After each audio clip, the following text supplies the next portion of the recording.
به شعبه وزارت کارهای داخله در نوحه کوشانیان با عریضه مرد 49 ساله ساکن جماعت دیهات زرگر نوحه مذکور مراجعت نموده است که 27 اکتبر سال 2021 تخمینا ساعت 12:00 پسر نابالغ 16 سالش را امید نام شخص نامعلوم از بازار فراوان شهر باختر با راه فریب به خانه استقامتیش برای مردکاری آورده کارت و قیچی را به گلویش مانده با راه زورآوری یک عدد تلفن موبیلی را تصرف نموده است. ضرری رسانیده شده 3000 سومونی را تشکیل می دهد. هنگام گذرانیدن چاره‌بینی های اپراتیوی جستجویی از جانب کارمندان میلیسیا جوان 24 ساله ساکن جماعت دیهات زرگر امین ناحیه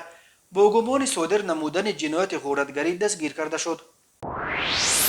به شعبه وزارت کارهای داخله یک در نوحه فردوسی با عریضه مرد 32 ساله ساکن جماعت دیهات جمتیپه نوحه رودکی مراجعت نموده است که ماه می سال 2021 در حدود جماعت دیهات جمتیپه مرد 31 ساله ساکن جماعت دیهات رسیه امین نوحیه با راه فریب به باوریش درآمده از او برای تجارت 275,000 سومانی بعداً 3 عدد автомашین تمغه های اوپل زفیره، اوپل استرا و اوپل ویکترا را به مبلغ 230,000 سومانی نرخ گذاری کرده گرفته است. بعداً автомашین ها را فروخته مبلغ ها را به منفعت شخصیش صرف نموده است. ضرری رسانیده شده 550,000 سومانی را تشکیل می دهد.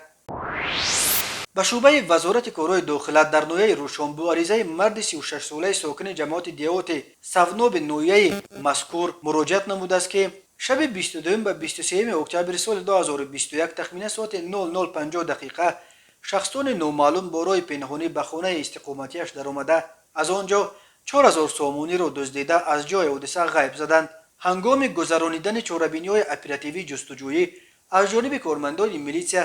مرد 50 ساله ساکن جماعت دیهات سوناب با گمان صادر نمودن جنایت دزدی دستگیر گردیده این حادثه مورد تفتیش قرار دارد.